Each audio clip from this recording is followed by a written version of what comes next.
നീലാഞ്ജനസമാനാഭം രവിപുത്രം യമാഗ്രജം ഛായാമാർത്താണ്ഡസംഭൂതം തം നമാമി ശനൈശ്ചരം. നീലാഞ്ജന സമാനാഭം എന്നും പറയാം, സമാഭാസം എന്നും പറയും.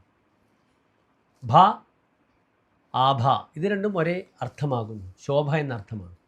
പലപ്പോഴും പലരും ഇതിനെ വ്യാഖ്യാനിക്കുമ്പോൾ സമാഭാസം ശരിയാണ് അല്ലെങ്കിൽ സമാനാഭം ശരിയാണെന്ന് പറയാറുണ്ട്. പലരും നമ്മളോട് തർക്കിക്കാറുണ്ട്. രണ്ടും ഒരേ അർത്ഥമാണ്, നീലാഞ്ജന സമാനാഭം അഥവാ സമാഭാസം. അപ്രകാരം തന്നെ ശ്ലോകത്തിൻ്റെ അവസാന ഭാഗത്ത് തം നമാമി ശനൈശ്ചരം എന്ന് പറയാം, തം നമാമി ശനീശ്വരം എന്ന് പറഞ്ഞാലും തെറ്റില്ല. ശനൈഹി ചരതി ഇത് ശനൈശ്വര, സാവധാനം സഞ്ചരിക്കുന്ന ആളാണ് ശനൈശ്വര, ശനി അല്ലെങ്കിൽ ശനീശ്വര. ശനി എന്ന ഈശ്വരൻ അതിന് വളരെ ബലമാണ്. നവഗ്രഹത്തിൽ ശനിക്ക് മാത്രമേ ഈശ്വരൻ എന്ന് പറഞ്ഞിട്ടുള്ളൂ. നാം ഇവിടെ ചർച്ച ചെയ്യുന്ന വിഷയം, മാസങ്ങളായി ശനി വക്രിയായി സഞ്ചരിക്കുകയായിരുന്നു. മീനൻ രാശിയിലാണ് ശനി. പക്ഷേ ശനിയുടെ വക്രഗതി പലർക്കും വളരെയധികം ഗുണമായിട്ടുണ്ടാകാം. കണ്ടകശനി, ഏഴര ശനി കൊണ്ട് ബുദ്ധിമുട്ടുന്ന പല പ്രേക്ഷകർക്കും ഈ ശനിയുടെ വക്രഗതി വളരെയധികം നന്മകളെ പ്രദാനം ചെയ്തിരിക്കാം.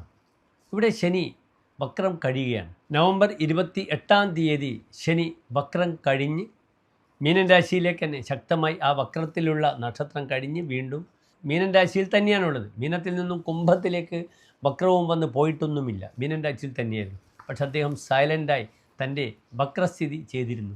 വക്രമുള്ള ഗ്രഹം വളരെയധികം ഫലത്തെ പ്രദാനം ചെയ്യുമെന്നാണ് ആചാര്യൻ പറഞ്ഞിരിക്കുന്നത്.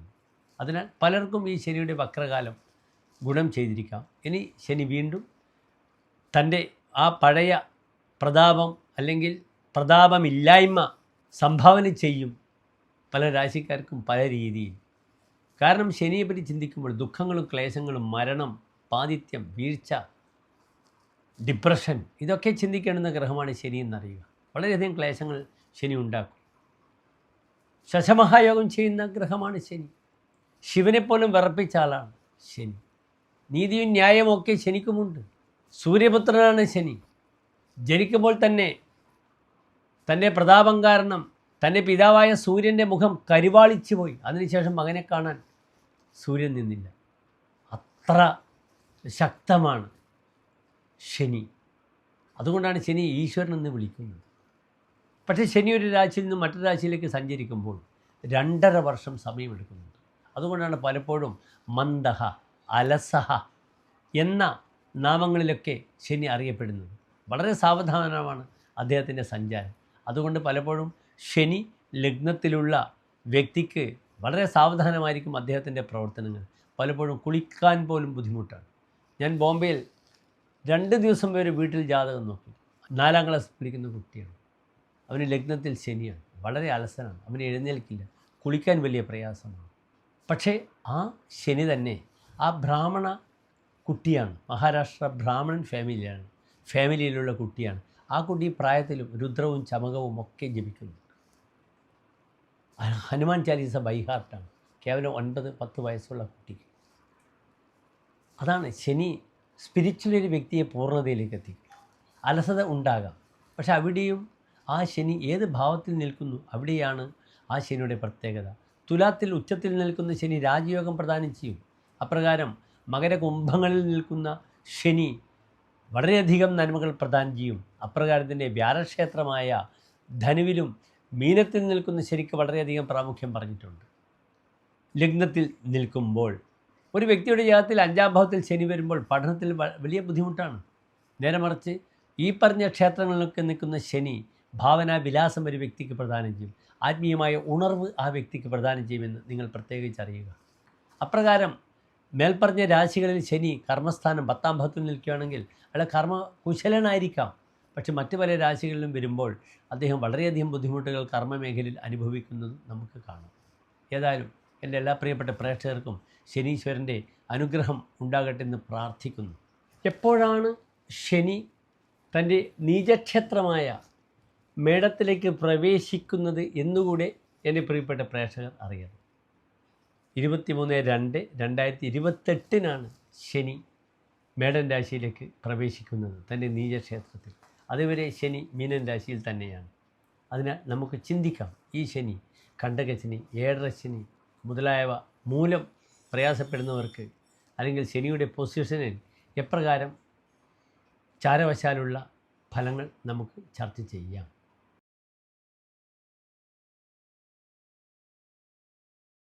കാർത്തിക നക്ഷത്രത്തിൻ്റെ അവസാനത്തെ 45 നാഴിക, രോഹിണി മകീര നക്ഷത്രത്തിൻ്റെ ആദ്യത്തെ 30 നാഴിക വിടുന്ന 2.25 നക്ഷത്ര സമൂഹം. ഇവിടെ ശനി നിൽക്കുന്നത് ഇടവൻ രാശിക്കാർക്ക് നല്ലൊരു ഭാവത്തിലാണ്, 11ാം ഭാവത്തിലാണ്. സ്വതവേ ശനി വക്രിയായി നിൽക്കുമ്പോഴും ഇടവൻ രാശിക്കാർക്ക് നന്മകൾ പ്രദാനം ചെയ്തിരിക്കാം. അതിനിടയിൽ വ്യാഴം കർക്കിടക രാശിയിലേക്ക് 3ാം ഭാവത്തിലേക്ക് പോയി. ആ വ്യാഴം തിരിച്ച് വീണ്ടും 2ാം ഭാവത്തിലേക്ക് വരികയാണ്. അതിചാരത്തിൽ പോയതാണ് വ്യാഴം. അദ്ദേഹം അതേ സ്പീഡിൽ തന്നെ ഡിസംബർ 5-ന് തിരിച്ചു വരികയാണ്. അതിനാൽ ഇടവൻ രാശിക്കാർക്ക് നന്മകളും കർമ്മമേഖലയിലുള്ള ഗുണങ്ങളും അംഗീകാരങ്ങളും ഒക്കെ ലഭിക്കും. അവിടെ വ്യാഴക്ഷേത്രത്തിലെ ശനി വളരെ നന്നായി നല്ല ഫലത്തെ പ്രദാനം ചെയ്യും. ഇടവൻ രാശിക്കാർ നല്ല ഫലമാണ് ആശ്രയഫലം ശനിയുടെ. സ്വന്തപ്രത്യേതോ നരേന്ദ്രഭവനെ സൽപുത്ര ജായാധനോ ജീവക്ഷേത്രതയെ അർക്കജെ പുരബലഗ്രാമ അഗ്രനേതാതവ. സ്വന്തപ്രത്യേതോ നരേന്ദ്രഭവനെ രാജഭവനത്തിൽ അംഗീകാരങ്ങൾ ലഭിക്കും. സർക്കാർ അല്ലെങ്കിൽ അർദ്ധ സർക്കാർ അല്ലെങ്കിൽ വലിയ കമ്പനികളിലൊക്കെ തനിക്ക് സീറ്റ് അംഗീകാരങ്ങൾ ലഭിക്കുക. സൽപുത്ര ജായാധന, നല്ല മക്കളുണ്ടാവുക, നല്ല പുത്രന്മാരുണ്ടാവുക, നല്ല ഭാര്യ, നല്ല ധനം ലഭിക്കുക. ജീവക്ഷേത്രകതയെ അർക്കജെ, വ്യാഴക്ഷേത്രത്തിൽ നിൽക്കുന്ന ശനിപുത്രൻ പുരബലഗ്രാമ അഗ്രനേത, തൻ്റെ അഗ്രനേതൃത്വം തനിക്ക് ലഭിക്കും എന്നൊരു ഫലം പറഞ്ഞിരിക്കുന്നു. അത് ഇടവൻ രാശിക്കാരെ സംബന്ധിച്ച് വളരെ നല്ലതാണ്. ഇവിടെ ഭാഗ്യാധിപനായ ഗ്രഹമാണ് ശനി, 9ാം ഭാവാധിപനാണ്. അപ്രകാരം ഈ ശനി ആരാകുന്നു? ഈ ശനി കർമാധിപനും കൂടിയാണ്. ഈ ശനി 5ാം ഭാവത്തിലേക്ക് പൂർണ്ണ ദൃഷ്ടിയുണ്ട്. അതുകൊണ്ട് ഇടവൻ രാശിക്കാർക്ക് സന്താന സൗഭാഗ്യം നന്നായിട്ടുണ്ടാവും. ഭാഗ്യാധിപനായ ഗ്രഹം സന്താന സ്ഥാനത്തേക്ക് നോക്കുമ്പോൾ അത് ശുഭഗ്രഹമായാലും പാപഗ്രഹമായാലും അതിന് മാറ്റമില്ല, ആ ഫലത്തെ ചെയ്യും. ലഗ്നാൽ പുത്ര കളത്രഭേ ശുഭോതി പ്രാപ്തി അഥവാ ആലോകിതേ ചന്ദ്രാദ്വാ യതി സ്യാത് സമ്പദ് അസ്തി തയോഹോ ജ്ഞേയ അന്യത അസംഭവ. അതിനാൽ സന്താന സ്ഥാനത്തേക്ക് നോക്കുമ്പോൾ സന്താന സൗഭാഗ്യങ്ങൾ പ്രദാനം ചെയ്യും ഈ ശനി. നന്നായി ഓം ശം ശനീശ്വരായ നമഃ എന്ന് പ്രാർത്ഥിക്കുക. ഈ ശനി വാതരോഗത്തിൻ്റെ കാരകനാണ്. ശാരീരികമായി പാദങ്ങൾക്കുണ്ടാകുന്ന വൈകല്യങ്ങൾ നോക്കണം, ആസിഡിറ്റി, ഗ്യാസ് ശ്രദ്ധിക്കണം. ഏറ്റവും നല്ല പ്രാർത്ഥന ഓം ശം ശനീശ്വരായ നമഃ. തൻ്റെ ശ്രേയസ്സിനായിക്കൊണ്ട് അന്നദാനം ചെയ്യുന്നത് വളരെ നല്ലതാണ്. സന്താന ശ്രേയസ്സിനായി ശനിക്ക് അരയാലിൻ്റെ കാരകത്വമുണ്ട്. അതിനാൽ അരയാൽ വൃക്ഷത്തിന് സന്താന സൗഭാഗ്യത്തെ ആഗ്രഹിക്കുന്ന സ്ത്രീകളും പുരുഷന്മാരും അരയാൽ മരത്തെ പ്രദക്ഷിണം ചെയ്യുക, അതിൻ്റെ ചുവട്ടിലിരിക്കുക അരമണിക്കൂർ സമയമെങ്കിലും. അപ്പോൾ കൂടുതൽ ഓക്സിജൻ പ്രദാനം ചെയ്യപ്പെടും, ശാരീരികമായ ക്ഷമത വർദ്ധിപ്പിക്കും. അത് ഗർഭധാരണത്തിനും ഉള്ള സന്താനത്തിൻ്റെ ശ്രേയസ്സിനും ആരോഗ്യത്തിനും വളരെ ആനുകൂല്യങ്ങളെ പ്രദാനം ചെയ്യുന്ന വിഷയം അറിയുക. നല്ല ഫലത്തെ ശനി പ്രദാനം ചെയ്യും, ഒരു സംശയവുമില്ല. നന്ദി, നമസ്തേ.